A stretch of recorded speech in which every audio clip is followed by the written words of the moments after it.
أعوذ بالله من الشيطان الرجيم. بسم الله الرحمن الرحيم. إن عذاب ربهم غير مأمون والذين هم لفروجهم حافظون إلا على أزواجهم أو ما ملكت أيمانهم فإنهم غير ملومين فمن ابتغى وراء ذلك فأولئك هم العادون والذين هم لأماناتهم وعهدهم راعون والذين هم بشهاداتهم قائمون والذين هم على صلاتهم يحافظون أولئك في جنات مكرمون.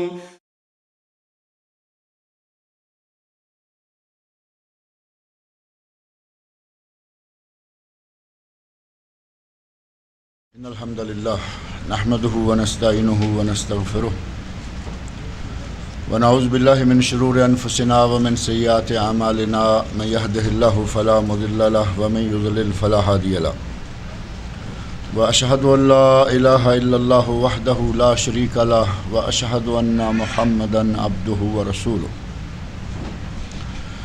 أما بعد فإن خير الحديث كتاب الله وخير الهدي هدي محمد صلى الله عليه وسلم وشر الأمور محدثاتها وكل محدثة بدعة وكل بدعة ضلالة وكل ضلالة في النار.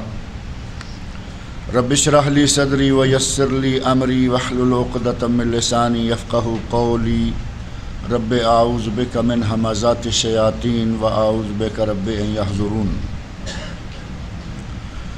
اعوذ باللہ السمیع العلیم من الشیطان الرجیم والذین هم من عذاب ربهم مشفقون ان عذاب ربهم غیر مامون والذین هم لفروجهم حافظون الا على ازواجهم او ما ملکت ایمانهم فانهم غیر ملومین فمن ابتغى وراء ذلك فاولئک هم العادون والذین هم لأماناتهم وعهدهم راعون والذین هم بشهاداتهم قائمون والذین هم على صلاتهم يحافظون اولئک فی جنات مکرمون. سورۃ المعارج کی کچھ آیات پہلے پڑھی جا چکی ہیں، آیت نمبر 26 تک، جبکہ ابھی میں نے آیت نمبر 27 اور آگے کی کچھ آیات پڑھی ہیں. ان آیات میں اللہ رب العزت نے ان لوگوں کا تذکرہ فرمایا ہے جن لوگوں کو جہنم کا عذاب نہیں ہوگا، یا وہ لوگ جن کے اوصاف اہل جہنم والے نہیں ہیں. جیسا کہ پچھلے درس میں یہ بات آئی تھی کہ جہنم کس طرح ہوگا، اس کی آگ کتنی گرم ہے، اور وہ کس طرح انسانوں کو کھینچ کر ان کا گوشت پوست ہر چیز کو چاٹ جائے گی، ہضم کر جائے گی، تہس نہس کر دے گی. اور اسی کے ضمن میں جو ہمارے یہاں باربیکیو کیا جاتا ہے، اس کی میں نے مثال دی تھی کہ شوی اور مشوی علی فہم، ہم وہ گوشت طلب کرتے ہیں ہوٹل والوں سے جو کوئلے پہ بھونا ہوا ہو. تو نزاعۃ للشوا، جہنم کی آگ گناہ گاروں کو اپنی طرف کھینچ کر پھر ان کو بھون کر رکھ دے گی. اللہ رب العزت ہم سب کو ان سے محفوظ رکھے. لیکن وہ لوگ جو نماز پڑھنے والے ہیں، وہ لوگ جو اپنی نماز پر محافظت اور دوام ہمیشگی کرتے ہیں اور تمام تر پابندیوں کے ساتھ ٹھہر ٹھہر کر اچھے طریقے سے نماز ادا کرتے ہیں، اور وہ لوگ جو اپنے مال میں سائل اور محروم، جو سوال کرتا ہے اس کے لیے بھی، اور جو سوال نہیں کرتا لیکن وہ مال سے محروم ہے اس کے لیے بھی حق پہچانتے ہیں، اس تک حق کو پہنچاتے ہیں، صرف زکوٰۃ نکال کر ہی خوش نہیں ہو جاتے کہ ہم نے ذمہ داری پوری کر دی ہے۔ اور والذین یصدقون بیوم الدین، جو قیامت کے دن کی بھی تصدیق کرتے ہیں، قیامت کے دن پر بھی ایمان رکھتے ہیں کہ ہم نے مر کر بھی اٹھایا جانا ہے اور ہم سے ہمارے گناہوں کا حساب کتاب کیا جائے گا، لیا جائے گا۔ ان صفات کے علاوہ وہ لوگ بھی اس عذاب جہنم سے بچ جائیں گے جن کی ایک صفت اللہ رب العزت نے اس آیت نمبر 27 میں بیان فرمائی، والذین هم من عذاب ربهم مشفقون، اور وہ لوگ بھی جو اللہ کے عذاب سے ڈرتے رہتے ہیں، اللہ کے عذاب سے ڈرتے ہیں۔ اللہ کے عذاب سے ڈرنا یہ کیسا ہوگا؟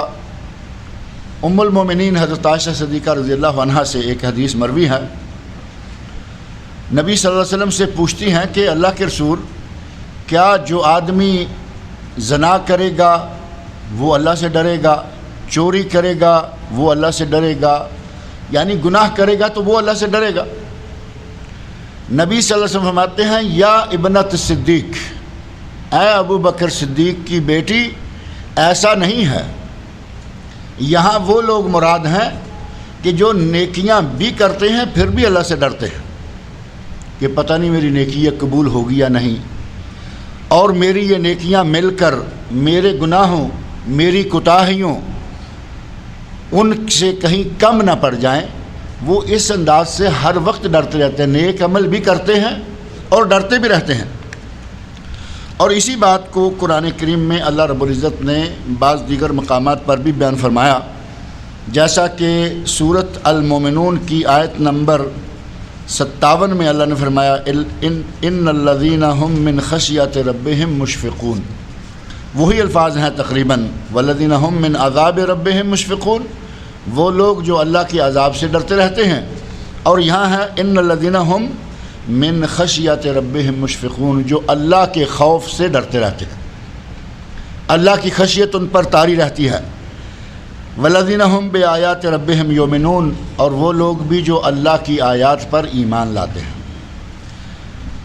اللہ سے ڈرنا، گناہ کرنا اور پھر ڈرنا، یہ تو ظاہر ہے کہ مجبوری ہوگی نا۔ اللہ سے ڈرنے کا صحیح مفہوم اسی حدیث میں آیا کہ وہ گناہ نہیں بلکہ نیکیاں کرتے ہیں، نمازیں پڑھتے ہیں پھر بھی ڈرتے ہیں کہ ہماری یہ نماز قبول ہوگی یا نہیں، زکوٰۃ دیتے ہیں پھر بھی ڈرتے ہیں کہ ہماری یہ زکوٰۃ قبول ہوگی یا نہیں، حج کرتے ہیں پھر بھی اللہ سے ڈرتے رہتے ہیں کہ پتہ نہیں ہمارا حج قبول ہوگا یا نہیں۔ ڈرنے کا صحیح مفہوم یہ ہے کہ آدمی نیکیاں کرتا چلا جائے اور نیکیوں پر اترائے نہیں، اس پندار میں مبتلا نہ ہو کہ میں تو بڑا راست باز ہوں، میں بڑا پاک باز ہوں، میں تو بڑا نیک ہوں، میں تو بڑی نیکیاں کرتا رہتا ہوں۔ اپنے تقوی اور اپنی نیکی کے کسی بھی شکل میں اس پندار میں مبتلا نہ ہو جائے کہ میں تو یہ ہوں اور وہ ہوں، بلکہ وہ ڈرتا رہے کہ پتہ نہیں کیا ہوگا، پتہ نہیں میری نیکیاں یہ قبول ہوں گی یا نہیں، اور پتہ نہیں کہ میرے گناہ کتنے ہو جائیں گے کہ ان کے مقابلے میں یہ نیکیاں کوئی قیمت بھی پائیں گی یا نہیں۔ اس انداز سے ڈرتے رہنا ایک مومن کا، ایک مسلمان کا کام ہے۔ حضرت عمر فاروق رضی اللہ عنہ، جن کا مقام، جن کا مرتبہ، جن کی عظمت وہ مسلمان سارے جانتے ہیں، وہ فاروق رضی اللہ تعالی عنہ جنہوں نے اہل مکہ کو للکارتے ہوئے تلوار کو ہاتھ میں پکڑا ہوا ہے، اونچا کیا ہوا ہے، ہوا میں لہرا رہے ہیں اور کہتے ہیں کہ اگر کسی نے اپنے بچوں کو یتیم کرنا ہے، من اراد ان یتم ولدہ، جو چاہے کہ اس کے بچے یتیم ہوں، وان ترمل زوجتو، اس کی بیوی بیوہ ہو جائے، فلیلقانی وراء الوادی، میرے پیچھے آؤ اور مجھے کوئی روک کے دکھاؤ۔ ایک شہر، ایک ملک، کافروں کی پوری ایک وادی، وہ سارے ایک طرف اور عمر فاروق رضی اللہ عنہ اکیلے ایک طرف، لیکن شیروں کی طرح دھاڑتے ہوئے نکلے اور کہا کہ مجھے روک کے دکھاؤ۔ تاریخ شاہد ہے کہ مکہ میں سے کسی کو جرأت نہیں ہوئی کہ وہ فاروق کے سامنے آئے، اور یہ تو عام سی بات ہے، بشر تھے چاہے وہ کتنے بڑے تھے کتنے طاقتور تھے، ایک غیر مرئی مخلوق ہے جو پکڑ نہیں سکتے ہم، جس کو ہم اپنی آنکھوں سے ڈائریکٹ دیکھ نہیں سکتے، شیطان ہے، اور ان کا شیطانوں کا رئیس جو ہے ابلیس۔ نبی صلی اللہ علیہ وسلم نے حضرت عمر فاروق رضی اللہ عنہ سے مخاطب ہو کر فرمایا، فاروق اے ابن الخطاب، اے خطاب کے بیٹے تم کیا چیز ہو؟ تم جس گلی میں داخل ہوتے ہو اگر کبھی اس گلی میں شیطان بھی آ جائے، ابلیس بھی آ جائے تو تمہیں دیکھ کر ڈر کے بھاگ جاتا ہے۔ اللہ نے اتنی عظمتیں عطا فرمائیں، یہ ایسے تھوڑا ہوگا کہ ہماری طرح وہ جو بھی آئے کرتے جاتے ہوں اور شیطان بھی ڈرتا ہو۔ یہ تو مان لیتے ہیں کہ آدمی بہادر ہو سکتا ہے، دل گردے کا مالک ہو سکتا ہے، کافر بھی ہو سکتا ہے، لیکن شیطان بھی ڈر جائے یہ سوائے اس کے نہیں ہو سکتا جو اللہ کا بہت قریبی بن جائے۔ جس کے پلے نیک اعمال کا بہت بڑا بیلنس ہو، شیطان صرف اسی سے ڈر سکتا ہے۔ شیطان بھی ڈرتا ہے، اتنی نیکیاں اس انسان کے پلے میں ہیں، جس وقت فوت ہونے لگے تو بہت پریشان ہو گئے۔ عمر فاروق رضی اللہ عنہ فوت ہو گئے، پریشان ہو گئے۔ فوت ہوتے وقت پہلے آخری جو لمحات ہوتے ہیں پریشان ہو گئے، کہتے ہیں کہ پتہ نہیں جو میں نے نیکیاں کی ہیں ان میں سے کوئی میری عند اللہ مقبول بھی ہوئی ہے یا نہیں، اور جو میں نے گناہ کیے ہیں کہیں میری نیکیوں سے بھاری نہ ہو جائیں، زیادہ نہ ہو جائیں، پتہ نہیں کہیں اللہ کے یہاں میری پکڑ نہ ہو جائے۔ مرتے وقت اس بات سے پریشان ہے اور رو رہے۔ ڈرنا یہ ہے کہ آدمی کے پلے بہت کچھ ہو اور پھر بھی اللہ سے ڈرے، اور یہ نہیں کہ زنا، شراب، چوری، ڈاکہ، عیاشی، فحاشی، بدماشی، جتنے غلط کام ہیں وہ کرے اور دل میں ڈر ہو کہ کہیں کل کو میں پکڑا نہ جاؤں، یہ ڈر نہیں ہے۔ بنت صدیق ام المومنین حضرت عائشہ رضی اللہ عنہا کو نبی صلی اللہ علیہ وسلم نے فرمایا، ڈر یہ ہے کہ آدمی نمازیں پڑھے ڈرے، روزہ رکھے ڈرے، حج کرے ڈرے، زکوٰۃ دے ڈرے، اور ڈر اس بات کا ہوگا کہ میرے یہ اعمال قبول بھی ہوں گے یا نہیں۔ حضرت حسن بصری رحمۃ اللہ علیہ بڑے معروف تابعی ہیں، وہ کہتے ہیں کہ مسلمانوں کا عالم یہ ہے، نیک لوگوں کا، مومنوں کا کام یہ ہے کہ وہ نیک عمل کرتے ہوئے بھی ڈرتے ہیں، نیک عمل کرتے ہوئے بھی انہیں ڈر ہے کہ یہ قبول ہوگا یا نہیں، کہیں اس میں ریاکاری تو نہ گھس جائے۔ ہو سکتا ہے کہ آدمی نیک عمل کر رہا، بڑا عمل، بہت بڑا کام کیا، بہت بڑی مسجد بنا دی، بہت بڑا مدرسہ تعمیر کر دیا، دعوت و ارشاد کے کام میں بہت بڑا تعاون کر دیا، لیکن کیا معلوم ہے کہ وہ عند اللہ مقبول بھی ہوا ہے یا نہیں۔ کہیں ایسا تو نہیں کہ دل میں ذرا سی ریاکاری آ گئی، ریاکاری آ جائے تو اس عمل کا انجام کیا ہوگا؟ نبی اکرم صلی اللہ علیہ وسلم ارشاد فرماتے ہیں، ان اللہ اغنی الشرکاء عن الشرک،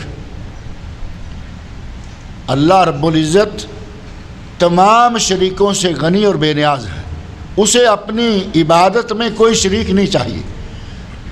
نیک کام کرنے لگے اور دل میں یہ خیال آ گیا کہ چلو لوگ بھی کیا یاد کریں گے، سعودی عرب سے پیسہ کمایا تھا تو اپنے گاؤں میں کوئی کام ہی نہیں کیا، اس نے گاؤں میں محلے میں مسجد تعمیر کر دی بہت بڑی، اور یہ ذہن میں بات آ چکی ہے، لوگ بھی کیا یاد کریں گے۔ مطلب یہ کہ مسجد پہ نام لکھا ہوا ہوگا، مسجد سے متعلقہ لوگوں کو یہ بات معلوم ہوگی کہ یہ فلاں شیخ صاحب، فلاں چودھری صاحب، فلاں رانا صاحب، فلاں آدمی نے بنائی ہے۔ جب یہ بات دماغ میں آ گئی، سارے کا سارا عمل برباد ہو گیا۔ لیکن اگر یہ بات نہ آئے، عمل کرنے والے کے دماغ میں یہ بات نہ آئے اور نہیں ہے، لیکن لوگ کہہ رہے ہیں، لوگ کہتے ہیں کہ حاجی صاحب نے ماشاءاللہ کیا مسجد بنا دی، ہم بڑے پریشان تھے، چھوٹی سی مسجد تھی، محلے میں پانی ٹپکتا تھا، بارش 1 گھنٹہ ہوتی مسجد 6 گھنٹے ٹپکتی تھی۔ اگر گھاس پھوس کا چھت ہوگا تو یہی ہوگا نا۔ بہت حاجی صاحب نے اچھا کیا، ماشاءاللہ پکی مسجد بنا دی، ایئر کنڈیشن لگا دیا، کولر لگا دیا۔ اگر بغیر اس قسم کا دماغی فطور آئے لوگ یہ تعریفیں کریں تو یہ جزائے عاجل ہے۔ اللہ نے یہ دنیا میں ہی اس کو جزا دے دی کہ لوگ اس کا نام لے رہے ہیں اور اچھے طریقے سے نام لے رہے ہیں، اس میں کوئی حرج نہیں۔ یہ دنیا میں اللہ نے اس کو اچھا بدلہ دے دیا کہ لوگ عزت کر رہے ہیں، احترام کر رہے ہیں، لیکن اس کے دل میں یہ نہیں تھا کہ لوگ میرا نام لیں گے، لوگ مجھے واہ واہ کہیں گے، لوگ میری خوشامد کریں گے کہ حاجی صاحب نے کیا کر دیا۔ حضرت حسن بصری کہتے ہیں کہ مومن نیکی کرتا ہے پھر بھی ڈرتا رہتا ہے، اور کافر گناہ کرتا ہے پھر بھی نہیں ڈرتا۔ مومن اور کافر کا فرق دیکھیں، یا مومن نیک آدمی اور مسلمان ہی صحیح لیکن فاسق اور فاجر آدمی، وہ نیکیاں کرتے ہوئے بھی ڈر رہا ہے، وہ گناہ کرتے ہوئے بھی نہیں ڈرتا۔ اور ایسا ہے یا نہیں؟ ہماری دنیا میں ایسی چیزیں دیکھنے کو ملتی ہیں، ہمارے جان پہچان کے لوگ ہیں، دھڑا دھڑ گناہ پہ گناہ، پتہ ہی نہیں کیا، کوئی پرواہ نہیں، کیونکہ وہ دراصل آگے کی زندگی پر مکمل یقین، اگر کبھی سن لیتے ہیں، تھوڑی سی بات ذہن میں آتی ہے کہ ہاں مرنا ہے، کبھی سن لیا کہ مرنے کے بعد اٹھائے جائیں گے اور پھر حساب کتاب ہوگا،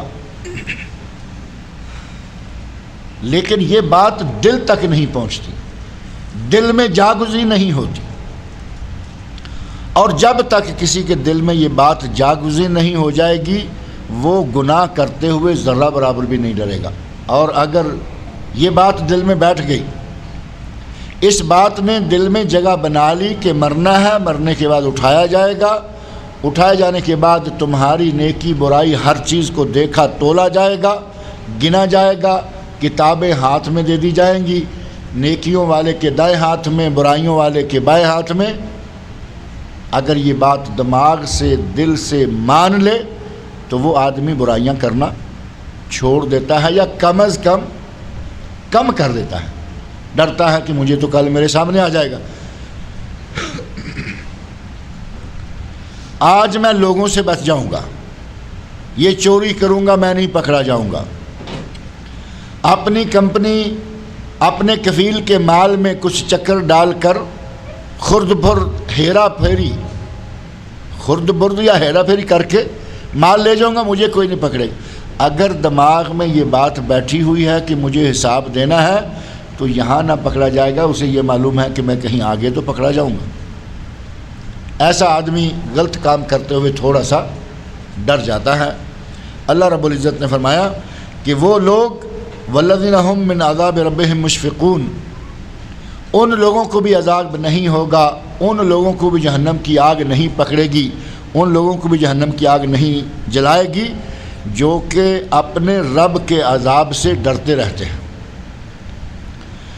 ان عذاب ربهم غیر مامون، بے شک ان کے رب کا عذاب بے خوف ہونے والی چیز نہیں ہے۔ اللہ کا عذاب ایسی چیز ہے کہ آدمی اس سے بے خوف ہو جائے۔ اگر عذاب کی تھوڑی سی تفصیل سن لی جائے تو آدمی اگر مر کر اٹھنے پر ایمان رکھتا ہے، یقین رکھتا ہے، تو بے یقینی والی بات نہیں ہوگی۔ ہمیں فوری طور پر یہ بات ہمارے دل و دماغ پر آ جائے گی کہ اگر ہم نے یہ کیا تو کل کو ہمارے ساتھ یہ ہوگا۔ اللہ کا عذاب ایسا نہیں ہے کہ آدمی اس سے بے خوف ہو جائے، مطمئن ہو کر بیٹھ جائے، بلکہ بندے کا یہ کام ہے کہ اللہ کا عذاب کب آ جائے گا، اللہ کب پکڑ لے گا، ان ساری باتوں کو آدمی اپنے سامنے رکھے۔ اللہ نے فرمایا ان عذاب ربہم، ان لوگوں کی صفت یہ ہے کہ وہ اللہ کے عذاب سے، اللہ کی ذات سے ڈرتے رہتے ہیں، تقوی اختیار کرتے ہیں، اور ساتھ ہی اپنے رب کے عذاب سے وہ مطمئن ہو کر بیٹھ نہیں جاتے، بے خوف ہو کر ہاتھوں پہ ہاتھ رکھ کے نہیں بیٹھ جاتے، بلکہ وہ کچھ نہ کچھ نیک عمل کرتے رہتے ہیں، اپنے بیلنس کو بڑھاتے رہتے ہیں۔ والذین هم لفروجہم حافظون، اور ایک صفت ان کی یہ بیان فرمائی کہ وہ اپنی شرمگاہوں کی حفاظت کرتے ہیں۔ اپنی شرمگاہوں کی حفاظت کیا ہے؟ پہلی بات یہ کہ وہ عریانی اختیار نہیں کرتے، اپنی شرمگاہوں کو دوسروں کے سامنے کھولتے نہیں، ننگے نہیں ہوتے، جسم کے جن اعضاء کو چھپا کر رکھنے کا حکم دیا گیا ہے ان اعضاء کو وہ ننگا نہیں کرتے۔ اور ظاہر ہے کہ جسم کے وہ اعضاء جن کو چھپانے کا حکم ہے انہیں عربی میں عورہ کہا گیا ہے۔ عورہ یعنی سطر، جسم کے وہ اعضاء جن کو سطر میں ڈھانپ کر رکھنا ضروری ہے۔ مرد کے لیے سطر کیا ہے؟ مرد کا ناف سے لے کر گھٹنے تک، ٹانگوں کے گھٹنے تک آدھی ٹانگیں اور اوپر کا آدھا انسان ناف سے لے کے گھٹنوں تک، یہ ہے عورہ۔ اور اس میں سے خاص طور پر عورہ مغلظہ اور عورہ مخففہ، یعنی شرمگاہیں بھی دو طرح کی۔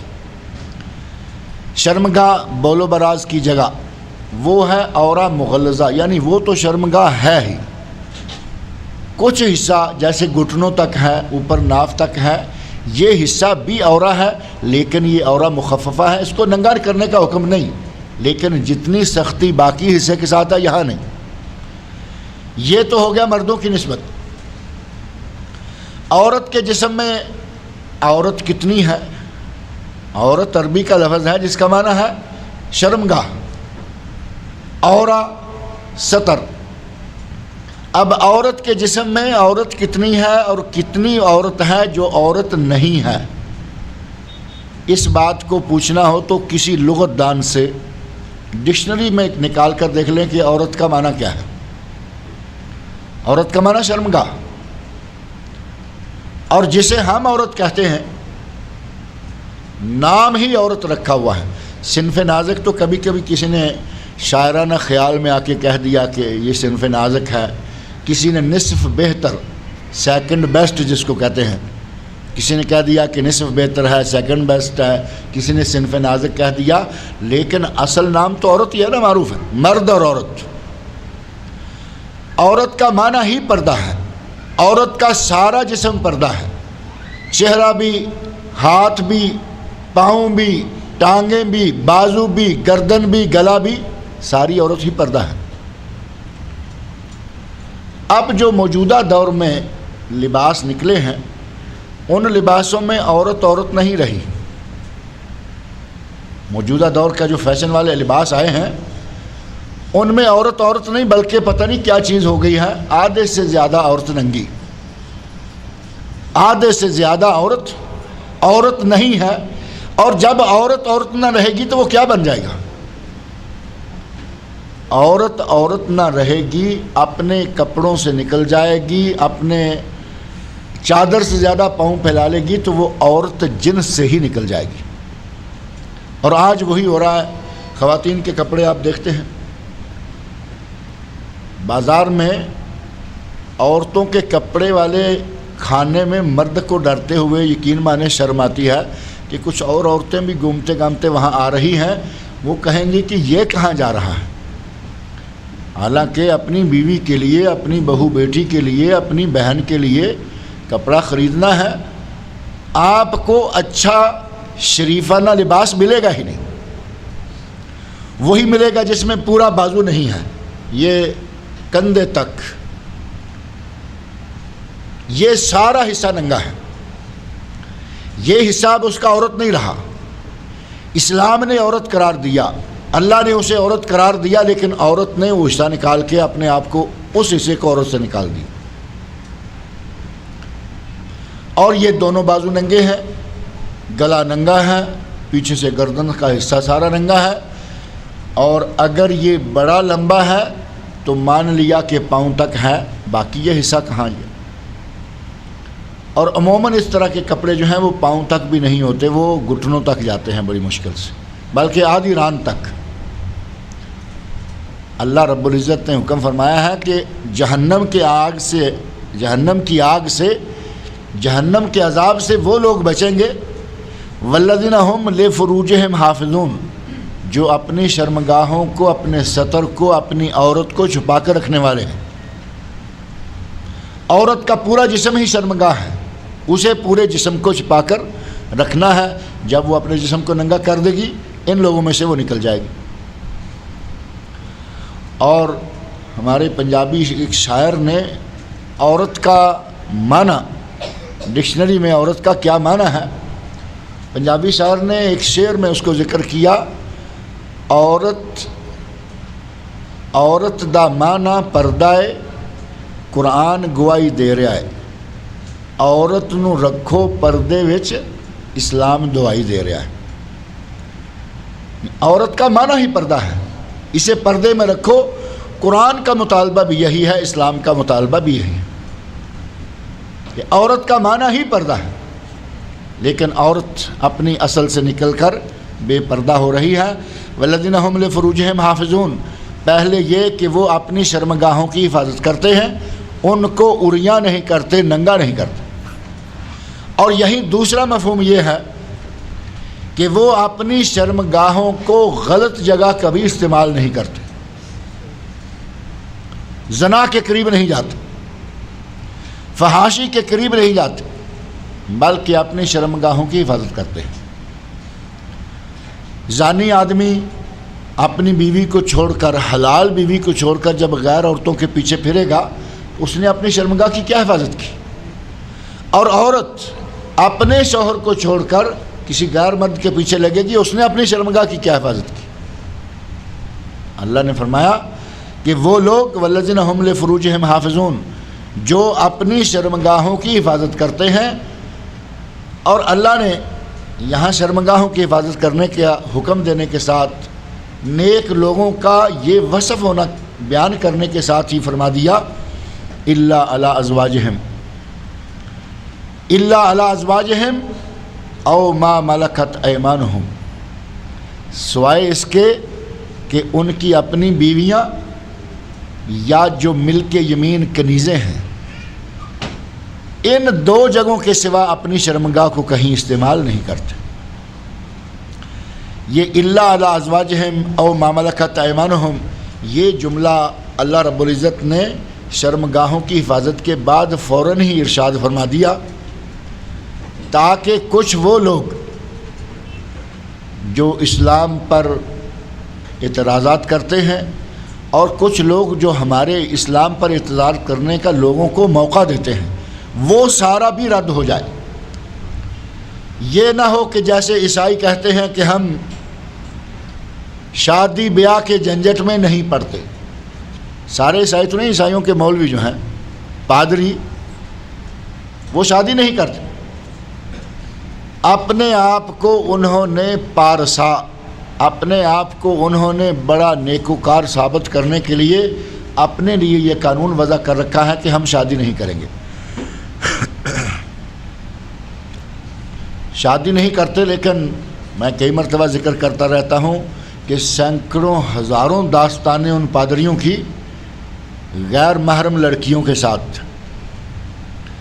اپنے عبادت گاہوں میں، اپنے چرچوں میں، اپنے گرجوں میں غیر محرم عورتیں، اور عورتیں بھی نہیں بلکہ انہیں بھی اپنے لیے کنوارے رکھا ہوا ہے۔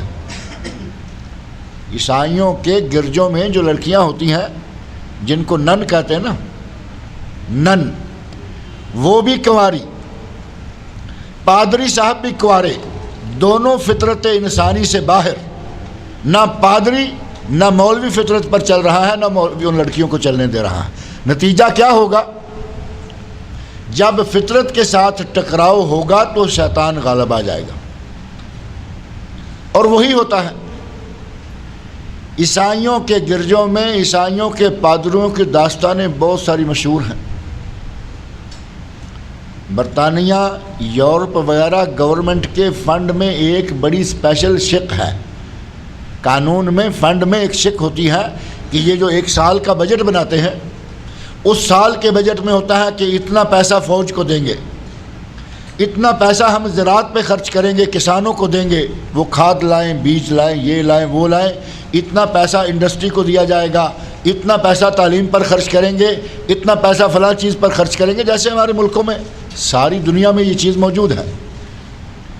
اس سالانہ بجٹ میں ہر منسٹری کے لیے ایک خاص اماؤنٹ ہوتی ہے، اور یورپی ممالک کے بجٹ میں ایک اماؤنٹ یہ ہوتی ہے کہ ہمارے پادریوں پر زناکاری کے جو کیس ہیں ان کو رشوت دے کر کیسوں کو کورٹوں سے نکالنے کے لیے یہ بجٹ ہمارا ہے۔ یہ فطرت کے ساتھ ٹکراؤ کا نتیجہ ہے۔ اگر وہ فطرت پر عمل کریں، شادی کریں، لڑکیاں بھی شادی شدہ ہوں، پادری صاحب بھی شادی شدہ ہوں، کسی کو غلط راستے پہ چڑھنے کی نوبت ہی نہ آئے، ضرورت ہی نہ پڑے۔ کہنے کو کہتے ہیں کہ ہم شادی بیاہ کے جھنجٹ میں نہیں پڑتے، لیکن شادی بیاہ سے زیادہ بدکاریاں کرتے ہیں۔ اتنی شاید جائز طور پر اپنی خواہش ایک شوہر پوری نہ کرتا ہو جتنی بدماشیاں یہ لوگ کرتے ہیں۔ اور کہنے کو پارسا، بلکہ پادریوں کے لیے پتہ نہیں کیا پائس کا لفظ یا کیا ہے جو ہے پریسٹ، جس کا معنی ہی پارسا ہے، کہنے کو پارسا، لیکن دراصل کیا ہے؟ دراصل یہ ان کے کرتوت اور یہ ان کے رنگ لڑیاں اخباروں میں آئی رہتی ہیں موقع بموقع۔ اللہ رب العزت نے ہمیں کہا کہ شرمگاہوں کی حفاظت کرو، لیکن اگر اپنی بیوی اور اپنی ملک یمین، اپنی کنیز ہے، ان کے ساتھ اپنی شرمگاہ ان کے لیے استعمال کرتا ہے فَإِنَّهُمْ غَيْرُ مَلُومِينَ، انہیں کوئی ملامت نہیں۔ ہمیں جائز فطری حق اللہ نے عطا فرمایا، اور فرمایا کہ اگر کوئی اپنی بیوی کے ساتھ جمع کرے کوئی گناہ نہیں، کوئی ملامت نہیں، اپنی کنیز کے ساتھ کرے کوئی ملامت نہیں۔ اور نہ شادی کرتے ہیں نہ اپنے آپ پر کنٹرول کر سکتے ہیں، کیونکہ وہ فطرت کا تقاضا ہے، انسان کی نیچر میں لکھا ہوا ہے۔ اس قوت کو کوئی کیسے دبا سکتا ہے جو اس کی سرشت میں، اس کی نیچر میں لکھی گئی ہے؟ اللہ رب العزت نے ہمیں وہ دین دیا ہے جو ہماری فطرتی ضرورتیں ساری کی ساری جائز طریقے سے پورا کرتا ہے۔ فرمایا شادی کرو۔ نبی صلی اللہ علیہ وسلم نے خاص طور پر نوجوانوں سے مخاطب ہو کر فرمایا، یا معاشر الشباب، اے نوجوانوں، من استطاع منکم الباء فلیتزوج، جو طاقت پائے، پیسہ موجود ہے، جسمانی طور پر میڈیکلی تندرست و توانا ہے، فلیتزوج، وہ مسجد میں نہ پڑا رہے، وہ مدرسے میں نہ پڑا رہے، بلکہ اپنا گھر بسائے، شادی کرے، بیوی لائے، تاکہ اپنا جائز فطری حق جو ہے اس کو بھی وہ استعمال کر سکے، اور اپنی جنسی طلب اس کو بھی تسکین حاصل کرے، اس کے لیے بھی تسکین حاصل کرے۔ اللہ رب العزت نے ہمیں ایسا دین دیا کہ زندگی کے ہر شعبے، انسان کی ہر ضرورت کا اس نے مکمل خیال رکھا، اور اس ضرورت کا بھی خیال رکھا، اور اتنا خیال رکھا کہ یہ نہیں فرمایا بس ایک شادی کر لو تو بس، من استطاع منکم الباء فلیتزوج، جو طاقت پائے وہ شادی کرے۔ اور نبی صلی اللہ علیہ وسلم نے یہ کہہ کے بات کو چھوڑ دیا، لیکن خود نبی صلی اللہ علیہ وسلم کے پاس گھر میں ایک ہی وقت میں 9 بیویاں تھیں۔ اس میں ہماری طرف ہمارے لیے اشارہ تھا۔ اس کے علاوہ قرآن کریم میں اللہ رب العزت نے فرمایا ہے کہ تم شادیاں کرو۔ اللہ نے ہمیں شادی کرنے کا حکم دیا تو فرمایا کہ شادیاں کرو، کتنی؟ مثنا، 2 و ثلاثہ، 3 و رباع، اور 4 3 کر لو، 2 کر لو، 4 کر لو، جتنی کسی کی جائز شرعی حاجت ہے اتنی شادیاں کر لے، 4 حد ہے۔ نبی اکرم صلی اللہ علیہ وسلم کا معاملہ وہ خصائص مصطفیٰ میں آتا ہے ہمیں اللہ رب العزت نے 4 تک کی اجازت دے دی اور فرمایا کہ اگر عدل نہ کر سکو، 2 3 4 اس شکل میں ہے کہ آپ عدل کر سکیں، دونوں کو ایک جیسا مکان دیا ہوا ہے یا دونوں کو ایک جیسا کمرہ دیا ہوا ہے، دونوں کے ایک جیسے بیڈ ہیں، دونوں کو کھانے کے لیے پہننے کے لیے ایک جیسا سارا دیا، ہر چیز نان و نفقہ مکمل دونوں کو برابر دے سکتے ہو، 2 کر لو۔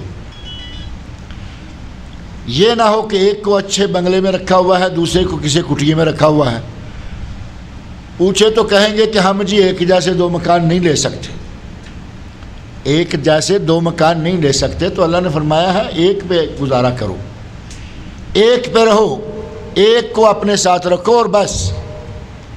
اور اگر نان نفقہ روٹی کپڑا ہر چیز دونوں کی پوری کر سکتے ہو، 2 کرو، اور 2 کے ساتھ بھی اگر تمہارے جنسی جذبات کی تسکین نہیں ہوتی، 3 کر لو، 4 کر لو۔ شرط یہ ہے کہ سب کا عدل و انصاف کے ساتھ سب کے ساتھ معاملہ رہے، 4 کر لو، اگر نہیں فواحدہ، اگر عدل و انصاف نہیں کر سکتے تو پھر 1۔ بعض اہل علم نے ایک نقطہ ہی یہاں بیان کیا ہے، کہتے ہیں کہ اللہ رب العزت نے جب شادی کرنے کا حکم دیا تو 2 سے شروع کیا، مثنا 2 کر لو، 3 کر لو، 4 کر لو۔ ایک کی باری تو تب آئی کہ جب فرمایا کہ اگر تم سے انصاف نہیں ہو سکتا تو پھر 1 ہی کافی۔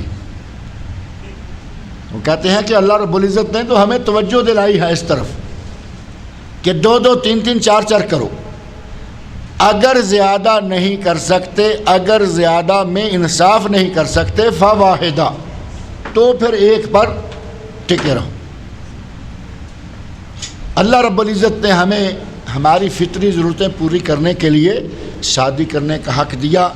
اللہ رب العزت نے فرمایا اور وہ لوگ جو کہ اپنی شرمگاہوں کی حفاظت کرتے ہیں، الا علی ازواجہم، سوائے اپنی بیویوں کے، او ما ملکت ایمانہم، یا ان کے کہ جو کنیزیں ہیں۔ بیوی تو ظاہر ہے کہ منکوحہ بیوی ہے، اور کنیز منکوحہ نہیں ہوتی۔ جنگ میں اسلام اور کفر کی جنگ ہوئی، مسلمانوں اور کافروں میں جو حرب و ضرب کا سلسلہ تھا چلا، اور کافروں کی عورتیں مسلمانوں کے ہاتھوں میں قیدی ہو کر آگے۔ جب تک اس فوج کا جرنیل ان کنیزوں کو اپنے سپاہیوں میں باقاعدہ تقسیم نہیں کر دیتا، کسی سپاہی کو کسی عورت کو ہاتھ لگانے کی بھی اجازت نہیں ہے۔ جب تقسیم ہو جائے، جو جس کے حصے میں آ جائے، استبرائے رحم کم از کم 1 مہینہ تک اس عورت کو پھر بھی ہاتھ نہیں لگائے گا۔ استبرائے رحم ہو جائے، پتہ چل جائے کہ عورت کا رحم خالی ہے، اس کے پہلے شوہر کا پہلے سے کوئی اس کے رحم میں نطفہ نہیں ہے، اس کے بعد یہ اس کے لیے ملک یمین بغیر نکاح کے اس کے ساتھ ازدواجی تعلقات پیدا کر سکتا ہے، وظیفہ زوجیت ادا کر سکتا ہے۔ بعض لوگوں نے بڑا شور مچایا کہ وہ بیوی ہے، نکاح میں ہے، یہ ایسے ہی کیسے ہے؟ ایک ہے نکاح اور دوسرا ہے ملک یمین، طریقے 2 ہیں، لیکن اللہ رب العزت نے دونوں طریقوں کو استعمال کرنے کی جب اجازت دی ہے، قرآن کریم میں واضح طور پر موجود ہے۔ الا علی ازواجہم او ما ملکت ایمانہم، اپنی بیویوں پر، اپنی بیویوں کے ساتھ، اور اپنے ملک یمین جو ہاتھوں میں ملکیت۔ جنگ میں شرکت نہیں کی یا جنگ میں شرکت کی لیکن کنیزیں نہیں آئیں، اور پہلے سے کچھ لوگوں کے پاس پہلی کنیزیں موجود ہیں اور وہ باقاعدہ پیسے سے ان کی خرید و فروخت ہوا کرتی تھی۔ کسی نے کسی سے دیکھا کہ تمہاری کنیز ہے، میں خریدنا چاہتا ہوں، پیسے دیے، کنیز خرید لی، اب اس کی ملک یمین ہو گئی، اسے اب حق حاصل ہے کہ یہ اس کے ساتھ ازدواجی تعلقات قائم کرے۔ ضروری نہیں کہ صرف جنگ کے میدان سے ہی پکڑ کر لایا ہو، جنگ کے میدان سے کب پکڑ کے لائی گئی، یہ بکتے بکاتے جہاں تک چلی گئی یہ ملک یمین بنتی چلی جائے گی۔ لیکن نبی اکرم صلی اللہ علیہ وسلم نے وہ انداز اختیار فرمایا کہ آج آپ دیکھتے ہیں دنیا میں الحمدللہ ملک یمین نام کی کوئی چیز نہیں رہی۔ نبی صلی اللہ علیہ وسلم نے قانونی طور پر اس کو ممنوع قرار نہیں دیا، یہ نہیں کیا کہ آج کے بعد کوئی ملک یمین نہیں رہے گی، آج کے بعد کوئی کسی جنگ میں کسی عورت کو ملک یمین نہیں بنائے گا، یہ نہیں فرمایا، کیونکہ اللہ جانتا ہے کہ قیامت تک کب ملک یمین کی دوبارہ نوبت آ جائے، کب مسلمان اور کافر آپس میں جنگیں کریں، ایک دوسرے کی عورتیں، تبدیلی کا جو سلسلہ آج کل چل رہا ہے۔ آج کل عالمی قانون میں یہ بات موجود ہے کہ مسلمان عورتیں کافروں کے پاس، کافر عورتیں مسلمانوں کے پاس ان قیدیوں کا تبادلہ کیا جائے گا۔ اسیران جنگ کو تبدیل کر دیا جاتا ہے، 5 ادھر سے لے لو، 5 ادھر سے دے لو، 500 ادھر ہیں، 400 ادھر ہیں، اپنے اپنے لے لو اور دے دو۔ لیکن کب ایسا ہو کہ یہ سلسلہ بند ہو جائے، دوبارہ وہی دور آ جائے جو کہ عہد جاہلیت میں تھا، نبی صلی اللہ علیہ وسلم کے عہد مبارک میں بھی تھا۔ نبی صلی اللہ علیہ وسلم نے قوت کے زور سے قانون کے ساتھ اس کو منع نہیں کیا، لیکن ایسی تدبیریں اختیار فرمائیں کہ آج ملک یمین آپ کو ڈھونڈے سے بھی نہیں ملے گی۔ کسی نے کہیں دیکھی ہے کنیز؟ کوئی نام کی کنیز عورتیں ہیں، ہمارے یہاں عورتوں میں نام رکھا ہوا ہوتا ہے کنیز، بلکہ ساتھ میں کنیز فاطمہ بھی لگاتے ہیں۔ حضرت فاطمہ تو زہرا کی کنیز ہے، 14ویں صدی میں فاطمہ کے ابا نے کنیزوں کو آزاد کروا دیا اور یہ اب فاطمہ کی کنیز بن رہی۔ فاطمہ کے والد نے، نبی صلی اللہ علیہ وسلم نے غلاموں کنیزوں کو آزاد کروا دیا، اور ہم اب بھی نام رکھتے ہیں کنیز فاطمہ۔ یہ کنیز تو مل جائے گی، لیکن اصلاً ملک یمین قیمتاً خریدی ہوئی یا کسی جنگ میں پکڑ کر لائی ہوئی کنیز آج نہیں ملے گی۔ یہ اثر ہے نبی صلی اللہ علیہ وسلم کی تعلیمات کا۔ آپ نے فرمایا کہ اگر کسی نے نہار رمضان میں، دن کے وقت رمضان میں اپنی بیوی سے جمع کر لیا، وہ ایک غلام آزاد کرے۔ اگر غلام آزاد نہیں کر سکتا تو 60 روزے مسلسل رکھے، اور اگر کوئی 60 روزے مسلسل نہیں رکھ سکتا تو 60 مسکینوں کو کھانا کھلائے، غلام آزاد کرے۔ یہاں بھی آ گیا، اگر غلطی ہوگی غلام آزاد کرو۔ اور جس کے پاس غلام ہوگا یا کنیز ہوگی، وہ ظاہر ہے کہ 60 روزے کہاں رکھے گا، وہ کہے گا کہ چلو ایک کنیز آزاد کر دیتے ہیں۔ اگر کسی نے قسم کھا لی اور قسم توڑ دی، فرمایا کہ ایک غلام آزاد کرو، غلام نہیں ہے، 10 مسکینوں کو کھانا کھلاؤ، 10 مسکینوں کا کھانا نہیں ہے تو 3 روزے رکھو، غلام یہاں بھی ایک آزاد ہو گیا۔ اگر کسی نے نظر مان لی اور نظر ناجائز مان بیٹھا، جیسا کہ ہمارے یہاں معروف ہے، جن کے شوہر یہاں رہتے ہیں ان کی بیویاں ملکوں میں رہتی ہیں، وہ وہاں بیٹھی نظریں مانتی رہتی ہیں، شوہر یہاں بیٹھے نظریں مانتے رہتے ہیں۔ اگر میرا یہ 1 سال کا ٹور پورا ہو گیا، کامیاب ٹور لگا، تو میں جا کے حضرت فلاں سرکار دربار پہ ایک بکرا چڑھاؤں گا، اور پیچھے محترمہ اس کی وائف، اس کی بیوی کہہ رہی ہے کہ میرے سرتاج سال صحیح ٹکا کے لگا کے آگے، پیسے کما کے اچھی طرح جیب بھر کے لائے، تو میں ایک بکرا فلاں دربار پہ لے کے جاؤں گی۔ وہاں پہنچنے پر پتہ چلتا ہے کہ 2 بکرے پڑ گئے ہیں، اور یہ دونوں ناجائز، دونوں کا مزار پر پہنچانا ممنوع ہے۔ اگر کوئی ایسی نظر مان لے تو ضروری ہے کہ وہ اس نظر کو چھوڑے اور کفارہ نکالے، کفارہ ادا کرے۔ اس کا کفارہ کیا ہوگا؟ وہی قسم والا کفارہ، یا ایک غلام آزاد کرے، یا 10 مسکینوں کو کھانا کھلائے، یا 3 روزے رکھے۔ اور اگر ایسی ناجائز قسم کی کوئی نظر مان بیٹھا ہے تو اس کو ختم کرنا ضروری ہے، لازمی ہے کہ اس کا کفارہ دو اور اس نظر کو نہ پورا کرو۔ اور اگر نظر جو مانی ہے وہ صحیح ہے،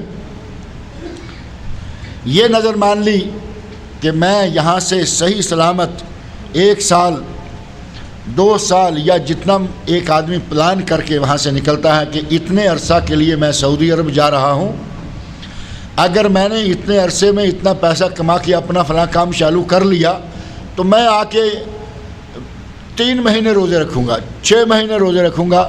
وہاں گیا، پیسہ کما کے گیا، بیمار ہو گیا، بیمار ایسا ہوا کہ اب روزے رکھ نہیں سکتا اور ادھر نظر مانی ہوئی ہے، نظر صحیح ہے اس کو پورا کرنا ہوگا، نہیں تو اس کا کفارہ کسی کو روزے رکھوائے گا۔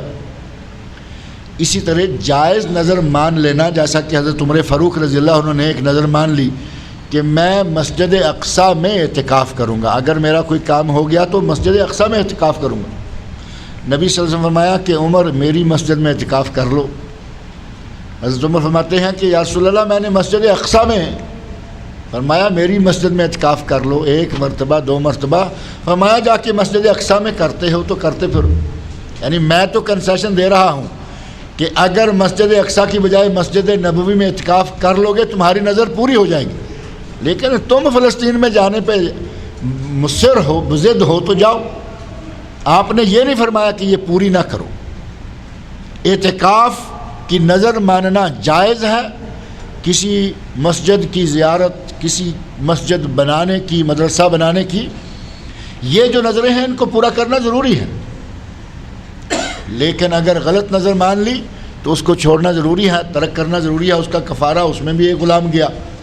نبی صلی اللہ علیہ وسلم نے اس طرح، اور ایک حدیث میں ہے کہ جس نے غلام آزاد کیا، ایک غلام یا ایک کنیز آزاد کی، اس کے جتنے اعضائے جسم ہیں ان کے عوض اللہ اس بندے کے تمام اعضاء کو جہنم کی آگ سے آزاد کر دے گا۔ عورت آزاد کی، اس کے اعضاء بھی اتنے ہی ہیں، مرد آزاد کیا اس کے بھی، غلام اور کنیز میں فرق تو نہیں ہے نا، اعضائے جسم 2 آنکھ، 2 ہاتھ، 2 پاؤں، 2 کان، وہ تو سب ایک جیسا ہے۔ اگر ایک انسان کو آزاد کرے گا اللہ اس کی ذات کو جہنم کی آگ سے آزاد کر دے گا۔ صحابہ کرام کے پاس جن کے پاس پیسے تھے وہ خرید کے غلاموں کو آزاد کیا کرتے تھے۔ آج الحمدللہ وہ سلسلہ سارے کا سارا ختم ہو چکا ہے، لیکن قانوناً شرعاً نظامی طور پر آج بھی اس کے قوانین موجود ہیں کہ اگر کوئی کنیز ہے تو نکاح کیے بغیر، وہ بنیادی شرطیں جو میں نے ذکر کیا کہ استبراء رحم وغیرہ، اس کو پورا کرنے کے بعد اس عورت کے ساتھ آدمی جمع کر سکتا ہے، ہم بستری کر سکتا ہے، وہ اس کے لیے حلال ہے۔ جس طرح کے نکاح کے ساتھ اس کی بیوی حلال ہو گئی تھی، اسی طرح ملک یمین بھی حلال ہوتی ہے۔ فرمایا فَمَنِ ابْتَغَى وَرَاءَ ذَلِكَ فَأُولَئِكَ هُمُ الْعَادُونَ، اور جس نے ان 2 راستوں کے علاوہ، ان 2 جگہوں کے علاوہ، ان 2 انسانوں کے علاوہ کوئی تیسرا طریقہ اختیار کیا، اپنی جنسی تسکین کے لیے بیوی اور ملک یمین کو چھوڑ کر کوئی تیسرا راستہ اختیار کیا، ان کے بارے میں کیا فرمایا؟ فَأُولَئِكَ هُمُ الْعَادُونَ، وہ حد سے گزرنے والے ہیں۔ اور حد سے گزرنے والا کون ہوگا؟ اللہ کا نافرمان ہوگا، رسول اللہ صلی اللہ علیہ وسلم کا نافرمان ہوگا۔ اگر اپنی بیوی تک رہیں، اپنی ملک یمین تک رہیں، اسلام نے انسان کو اپنی یہ خواہش پوری کرنے کی اجازت دی ہے، بلکہ ترغیب دلائی ہے۔ نبی صلی اللہ علیہ وسلم فرماتے ہیں کہ اگر کوئی جوان تندرست و توانا ہے، صاحب استطاعت ہے، وہ شادی کرے، اور فرمایا کہ اگر کسی میں استطاعت نہیں ہے شادی نہیں کر سکتا، مالی استطاعت نہیں، تندرست ہے، شادی کرنے کی طاقت نہیں، وہ کیا کرے؟ وہ روزہ رکھے، وہ روزہ رکھے۔ فَإِنَّهُ لَهُ وِجَاء، یہ روزہ اس میں جو جنسی قوت ہے اس کے زور کو توڑ دے گا، ختم نہیں کرے گا، دھیما کر دے گا، نرم کر دے گا، اس کا دن روزے میں گزرے گا۔ اسے معلوم ہے کہ آنکھ کا روزہ رکھنا ہے، بری چیز دیکھنی نہیں، کان کا روزہ رکھنا ہے، بری چیز سننی نہیں، پیٹ کا روزہ ہے، کوئی بری چیز کھانی نہیں، بلکہ پیٹ کا روزہ ہے کوئی چیز بھی کھانی نہیں، بری اچھی کوئی نہیں کھانی۔ جب آدمی روزے کی حالت میں ہوگا تو اس کے لیے آسانی ہوگی، جنسی خواہشات اس میں زیادہ زور نہیں، کم از کم زوردار طریقے سے اس پر وہ غلبہ نہیں کریں گی، آدمی آسانی سے اپنی جوانی گزار لے گا۔ جیسے ہی اللہ توفیق دے فوراً وہ نکاح کرے، شادی کرے۔ اب یہاں فَمَنِ ابْتَغَى وَرَاءَ ذَلِكَ، جس نے ان دو طریقوں کے علاوہ کسی دوسرے طریقے سے اپنی شرمگاہ کو استعمال کیا، اپنی جنسی خواہش کو پورا کیا، وہ کون ہوگا؟ وہ حد سے تجاوز کرنے والا ہوگا۔ اور ان دو طریقوں کے علاوہ کون کون سے طریقے ہمارے یہاں نظر آتے ہیں؟ ہمارے یہاں کئی طریقے ہیں جن کو اہل علم نے صریحاً حرام قرار دیا۔ ان میں سے ایک طریقہ تو بڑا شرعی رنگ اختیار کیے ہوئے ہے، جس کا نام متع ہے۔ شرعی رنگ ہم میں نہ صحیح، آپ کے یہاں نہیں، لیکن ایک ٹولہ اپنے آپ کو اصل مسلمان وہ اپنے آپ کو سمجھتے، آپ کو مجھے تو وہ مانتا ہی نہیں، کہتے ہیں یہ تو سارے منافق ہیں، اور میں اور آپ ہما شما کس تھالی کا بینگن ہے؟ وہ تو نعوذ باللہ صحابہ کرام رضی اللہ عنہم، ابو بکر صدیق، عمر فاروق، عثمان غنی، عائشہ صدیقہ، حفصہ بنت عمر، وہ تو نبی صلی اللہ علیہ وسلم کی بیویوں کو، خلفائے راشدین کو، صحابہ کو بھی مسلمان نہیں سمجھتے، کہتے ہیں کہ یہ سارے نعوذ باللہ مرتد ہو گئے تھے، وہ سارے مرتد ہو گئے تھے۔ ان مرتدوں کی اولاد میں سے یہ ساری سلسلہ چل رہا ہے، کہتے ہیں کہ یہ تو سارے وہ ہیں۔ ان لوگوں کے نزدیک متع ثواب ہے، متع اجر ہے، ثواب ہے۔ نبی اکرم صلی اللہ علیہ وسلم نے غزوہ خیبر کے موقع پر، فتح خیبر کے موقع پر دو چیزیں حرام کی تھی، وہ پہلے حلال تھیں، ایک عرصہ کے لیے وہ چیزیں حلال تھیں، نبی صلی اللہ علیہ وسلم نے انہیں حرام قرار دے دیا، اس دن سے قیامت تک یہ حرام رہیں گی، نہ کوئی نبی آئے گا، نہ کوئی نبی آ کر کوئی نئی شریعت نافذ کرے گا، اور نہ وہ چیزیں حلال ہوں گی۔ اور وہ دو چیزیں کون کون سی ہیں؟ گھریلو گدھا، یہ جو گدھے ہیں یہ بھی پہلے حلال تھے،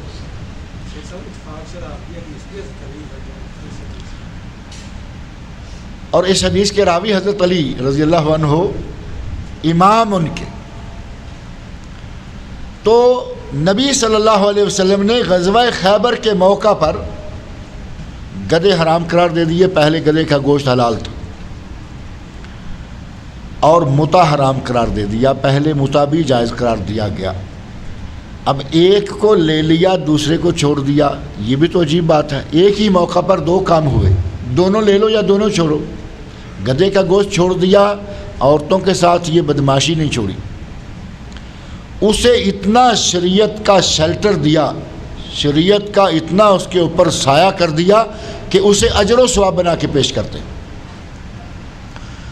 ان کی کتابوں میں یہاں تک لکھا ہوا ہے کہ جو آدمی عمر میں اتنی مرتبہ متع کرے، اتنے حج کرنے کا ثواب، اتنے عمرے کا ثواب، بدماشی کی بدماشی، رند کے رند رہے اور ہاتھ سے جنت نہ گئی۔ شاعر نے کہا رند کے رند رہے، ہاتھ سے جنت نہ گئی، شراب بھی، شباب بھی، اور پھر بھی اپنے آپ کو جنت کے ٹھیکیدار سمجھتے ہیں۔ اور مجھے آپ کو، تمام مسلمانوں کو، صحابہ کرام کو 3 4 6 نام چھوڑ دیتے ہیں۔ ایک اپنے امام حضرت علی رضی اللہ عنہ، دوسرے مقداد بن اسود رضی اللہ تعالی عنہ، حضرت سلمان فارسی رضی اللہ تعالی عنہ، صہیب رومی رضی اللہ تعالی، 4 6 نام لیں گے آگے، ایسے لگتا ہے کہ جیسے ان کو صحابہ کے نام ہی نہیں آتے۔ کہتے ہیں کہ یہ لوگ مسلمان رہے تھے، باقی سارے نعوذ باللہ مرتد ہو گئے تھے۔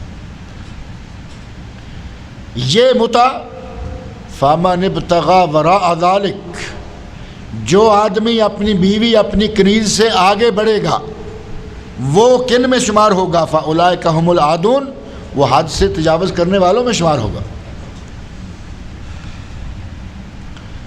اور ایک متع ان کا تھا، ایک متع ہمارا بھی ہے۔ ہم تو شیعہ کہتے، یا کوئی کبھی نام لیے بغیر کہہ دیتے ہیں نا کہ وہ متع کرتے ہیں، ہمارے مولویوں نے تو اس سے بدنما قسم کا متع بنایا ہے، اس سے بدنما۔ بیوی کسی کے نکاح میں موجود ہے شرعاً، 3 طلاقیں ایک وقت میں کسی نے دے دی، ایک طلاق واقع ہوتی ہے، وہ بیوی اپنے شوہر کے نکاح میں ہے، 3 مہینے کے اندر اندر وہ رجوع کر سکتا ہے۔ ہمارے مولوی نے کہا نہیں، یہ تیرے نکاح سے نکل گئی، اب اس کا میرے ساتھ، میرے شاگرد کے ساتھ، میرے دوست کے ساتھ اب کیا کرا؟ متع کرا۔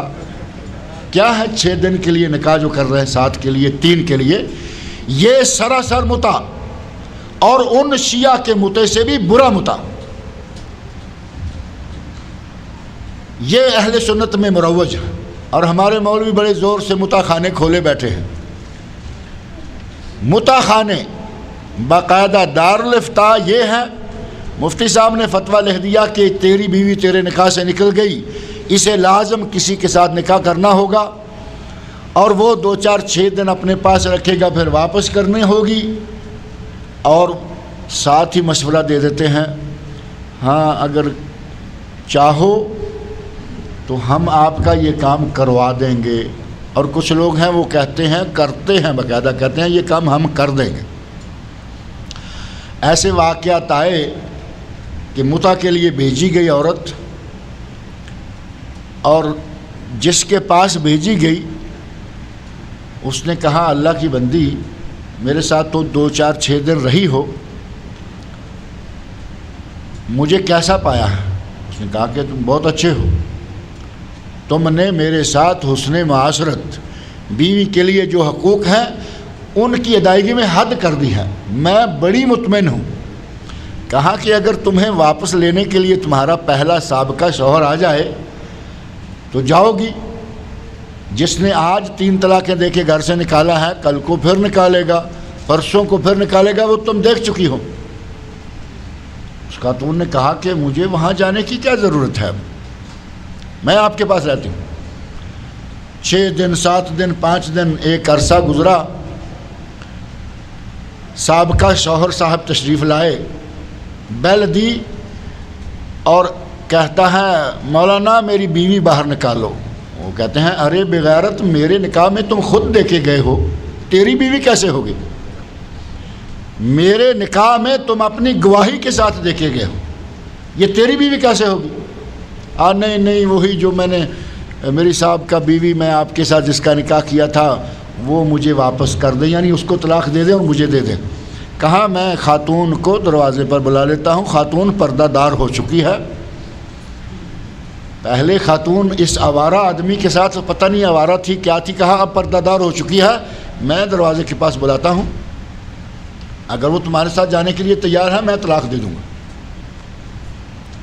بلایا، کہا اس وقت خاتون دروازے کے پاس ہے، اپنی آواز سے پوچھ لو۔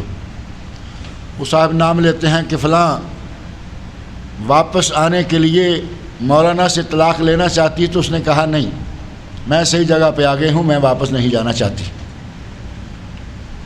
یہ ہمارے اپنے اہل سنت علماء میں یہ کام چل رہے ہیں۔ میں یہ اس واقعے کا پورا ایڈریس بھی جانتا ہوں جو میں نہیں بتاتا۔ یہ واقعہ باقاعدہ پیش آیا اور کئی جگہ پیش آتا رہتا ہے، اور اس میں آپ اگر تھوڑا سا غور کر کے دیکھیں کہ اس شوہر کو جو متع کرواتا ہے اپنی بیوی کا، کتنی غیرت کی کمی ہے، یا ہے ہی نہیں، مفقود الغیرت۔ 6 دن کے لیے میری بیوی رکھ لو۔ بعض بے شرم وہ ہیں جو کہیں گے کہ یہ نکاح ہو گیا، یہ تمہاری بیوی ہے، شرعی طور پر تمہاری بیوی ہے، لیکن دیکھو خیال رکھنا یہ تمہاری بھابھی ہے، نکاح تم کر کے دے رہے ہو، اب بھابھی کیسی ہے، خیال رکھنا ذرا، تمہاری بھابھی ہے۔ اس نے کہا نہیں، یہ میری منکوحہ ہے، میری بیوی ہے۔ یہ متع ان میں ہو یا ان میں ہو، ہمارے لوگوں میں ہو یا ان میں ہو، یہ فامن ابتغى وراء ذلك کے تحت آتا ہے کہ جس نے بھی ان 2 جگہوں بیوی اور کنیز کے علاوہ کہیں اپنی جنسی خواہش کی تسکین کی، وہ حد سے تجاوز کرنے والے لوگوں میں سے ہوگا۔ اور اس ہمارے پاکستان کے متع خواہ مولویوں نے کس حد تک مسئلے کا حلیہ بگاڑ کے رکھ دیا ہے۔ جس نے غصے میں آ کے 3 مرتبہ طلاق دی، کہا بس تینوں ہو گئی ختم۔ نبی صلی اللہ علیہ وسلم کے عہد مبارک میں 3 کو 1 شمار کیا گیا، ابو بکر صدیق رضی اللہ عنہ کے زمانے میں 3 کو 1 شمار کیا گیا، ابو بکر صدیق کا شروع کا عہد خلافت 3 کو 1 شمار کیا گیا۔ اور جس طرح آج بھی کچھ لوگ کر رہے ہیں نا، غصے میں آئے، آؤٹ آف ٹیمپر ہوئے اور فوری طور پہ کہا جاؤ تمہیں تینوں طلاق طلاق طلاق طلاق، وہ کچھ اتنا بہادری اس وقت دکھاتے ہیں کہ شاید 3 مرتبہ طلاق ہر آدمی نہیں کہہ سکتا، میں کہہ لیتا ہوں۔ کیا بہادری ہے، بیوقوفی ہے۔ سنت کے مطابق اگر بنتی نظر نہیں آتی تو 1 طلاق دو، 3 مہینے گزر جائیں گے، رجوع نہیں ہوگا، وہ تمہارے نکاح سے نکل گئے۔ اب نکاح کے بغیر واپس نہیں آ سکتی، عورت اپنی مرضی کے بغیر نکاح اس کا ہو، وہ نکاح ہوتا نہیں، کیونکہ وہ اب مطلقہ ہو چکے۔ کیا ضرورت ہے 3 کرنے کی؟ اور اتنا رواج ہو گیا ہمارے ملکوں میں، اس متے والوں کو ہم نے اپنے کرتوتوں سے کافی فائدہ پہنچایا ہے۔ اتنا رواج ہو گیا، 2 طلاقیں بھیج دی ہیں جی، اب تیسری کب بھیجوں؟ تمہیں کیا پڑی ہے تیسری بھیجنے کی؟ کوئی دروازہ کھلا رہنے دو، کل کو اللہ ایسا موقع لے آئے گا، تمہاری غلط فہمیاں دور ہو جائیں گی، تم واپس لے سکو گے۔ 1 دے دی، 3 مہینے نکاح نہیں ہوا، نکاح سے نکل گئے، بات ختم ہو گئی۔ اگر کبھی صلح ہو جائے تجدید نکاح کر لو، درمیان میں کسی سانڈ کو داخل کرنے کی ضرورت نہیں ہے۔ سانڈ سمجھتے ہیں نا؟ نبی صلی اللہ علیہ وسلم نے اس ملا کو سانڈ قرار دیا، التیس المستعار، کرائے کا سانڈ، کیونکہ وہ شوہر تو ہے نہیں، کرائے کا سانڈ ہی ہوگا۔ اور نبی صلی اللہ علیہ وسلم نے اس ملا پر لعنت فرمائی ہے، لیکن وہ اپنے کام میں جٹا ہوا ہے۔ حلالہ کرنے والا، حلالہ کروانے والا، یہ دونوں لعنتی ہیں، اور کرنے والا کرائے کا سانڈ ہے۔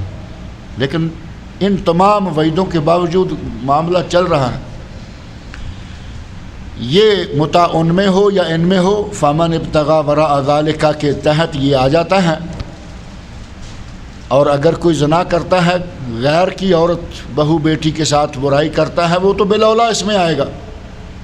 یہ پہلے میں نے متع کو اس لیے ذکر کیا کہ اس کو اسلام کے نام سے، اسلام، شریعت، دین، بلکہ اجر و ثواب، یہ فمن ابتغى وراء ذلك میں بالاولیٰ آتا ہے۔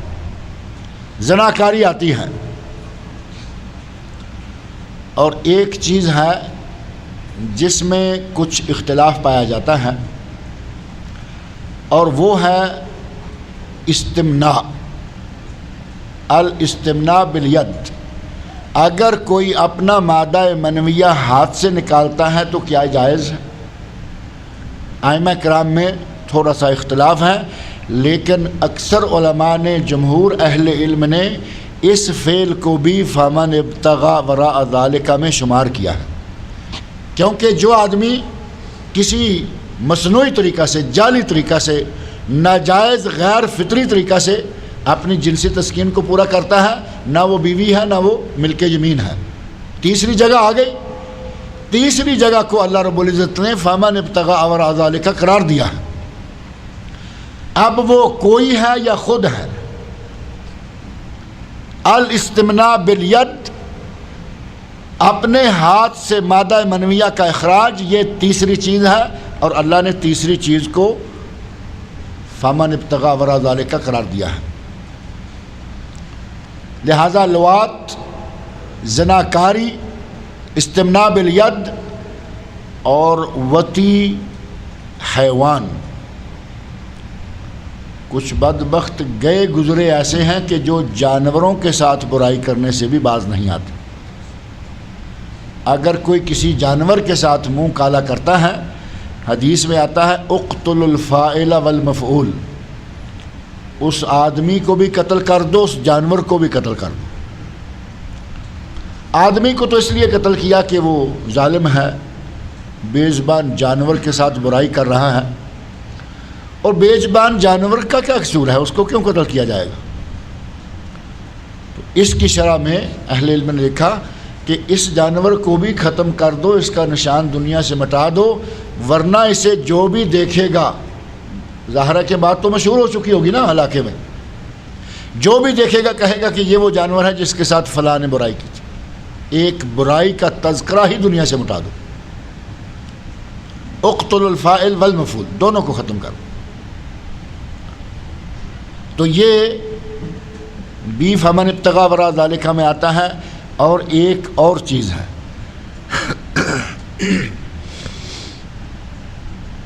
فمن ابتغى وراء ذلك میں ایک چیز آتی ہے جس کو لواط کہا گیا ہے، اغلام بازی، مرد کا مرد کے ساتھ اپنی جنسی خواہش پوری کرنا، جس کو ہمارے یہاں لواطت کہا جاتا ہے۔ لواطت، اغلام بازی، مرد کی مرد کے ساتھ اپنی خواہش پوری کرنے کی حرکت یا کرتوت، یہ ہے لواطت یا لواط۔ ایک مرتبہ کسی نے قرآن کریم میں، یہ خاص طور پر یہ جو گورنمنٹ کا چھاپا ہوا قرآن کریم ہے نا، اسی قرآن کریم میں ترجمہ پڑھا، ترجمے میں لواط کا لفظ آیا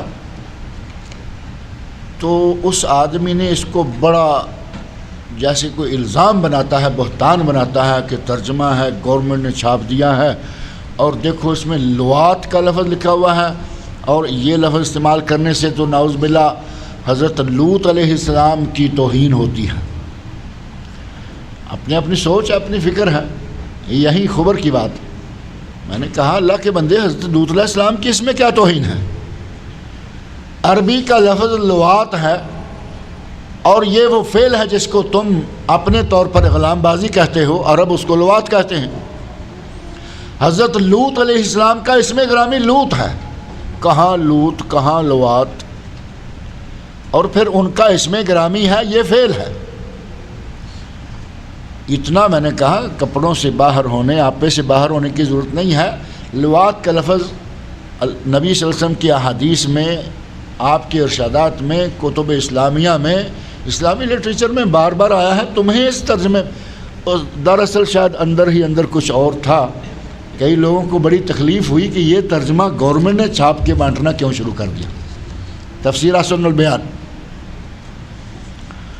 بہرحال ایک فعل فمن ابتغى وراء ذلك کے تحت لواط بھی آتا ہے، اور وہ ہے اغلام بازی۔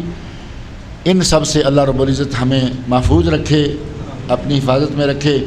ان حد سے بڑھنے والے کاموں کے بارے میں تفصیل جو ہے وہ ذکر کی جا سکتی ہے، لیکن بات کو لمبا کرنے کی کسی کا اصل ہے۔ آپ کو معلوم ہے الحمدللہ کہ یہ گناہ ہیں، برائیاں ہیں۔ اس موضوع پر میری الحمدللہ زنا کے بارے میں کتاب چھپ چکی ہے، لواط کے بارے میں مستقل الگ سے کتاب چھپ چکی ہے۔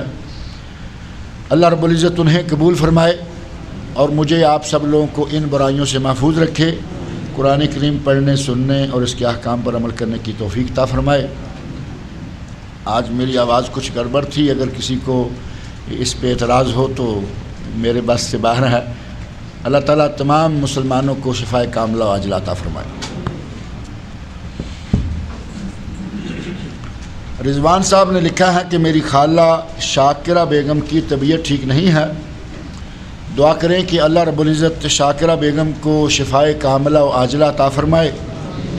دوسرا، یہ 29واں سپارہ ہے، تفسیر سورۃ المرسلات، سورۃ الدہر یا سورۃ الانسان، سورۃ القیامہ، سورۃ المدثر، سورۃ المزمل اور سورۃ الجن۔ یہ 22 سیڈیز ہیں، 22 سیڈیز ہیں جو یہاں کے درس کی ہی ہیں۔ جن کو چاہیے، یہ سید عابد بھائی ہیں، ان کے پاس موجود ہیں۔ کتنے 30 ریال تھی؟ 35 ریال، 35 ریال کی 22 سیڈی ہیں۔ جن کو چاہیے یہ پورا سیٹ ہے۔ پہلے جن کے پاس پہلے سے موجود ہیں، کسی کے پاس کوئی والیم، کسی کے پاس کوئی والیم ہے، یہ والیم نمبر 5 ہے۔ 4 والیم پہلے 20، 22، 19 سیڈیز کے اسی تفسیر کے نکل چکے ہیں۔ اللہ رب العزت اسے بھی قبول فرمائے، اور جہاں جہاں یہ پہنچے اللہ تعالیٰ ان لوگوں کو اس سے استفادہ کرنے کی توفیق نوازے۔ اور ہمارے لیے، عابد بھائی کے لیے، آپ سب کے لیے جو جہاں بیٹھتے ہیں آتے ہیں، آپ نہ ہو تو میں اکیلا بیٹھ کے کیا یہ بڑا کروں۔ اللہ تعالی ہم سب کے لیے اسے صدقہ جاریہ بنائے۔